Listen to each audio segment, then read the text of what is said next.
BFM Business, BFM Crypto, la chronique. Et Antoine, on commence avec un mot de la tendance, toujours le plafond de verre sur les grandes cryptos.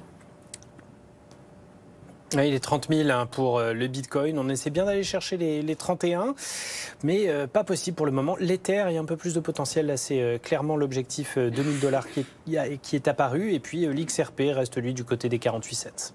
Et Antoine, focus sur Coinbase qui pourrait s'associer à la finance traditionnelle. Oui, toujours plus friand d'actifs numériques. Et effectivement, on a d'un côté Coinbase qui est cerné de partout par des réglementations de plus en plus sévères en matière d'activité crypto. Et de l'autre, des grands gestionnaires américains qui veulent avancer vite et bien sur les ETF, les produits financiers adossés aux crypto-monnaies. Mais pour cela, et on le voit clairement dans les propositions qui sont faites auprès des autorités de régulation, pour réussir, les gestionnaires ont besoin d'un partenaire de manière à cadrer une sorte de surveillance partagée des cours et déterminer les bonnes valeurs de base, notamment du Bitcoin, qui va être traqué par leurs produits. Eh bien, pourquoi ne pas faire confiance à Coinbase?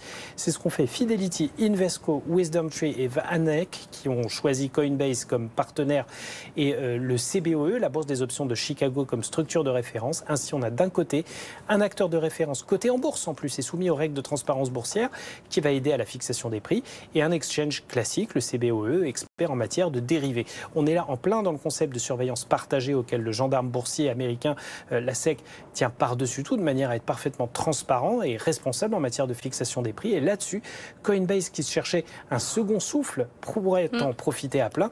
À noter que le titre s'est clairement refait une santé et a doublé de valeur depuis le 1er janvier.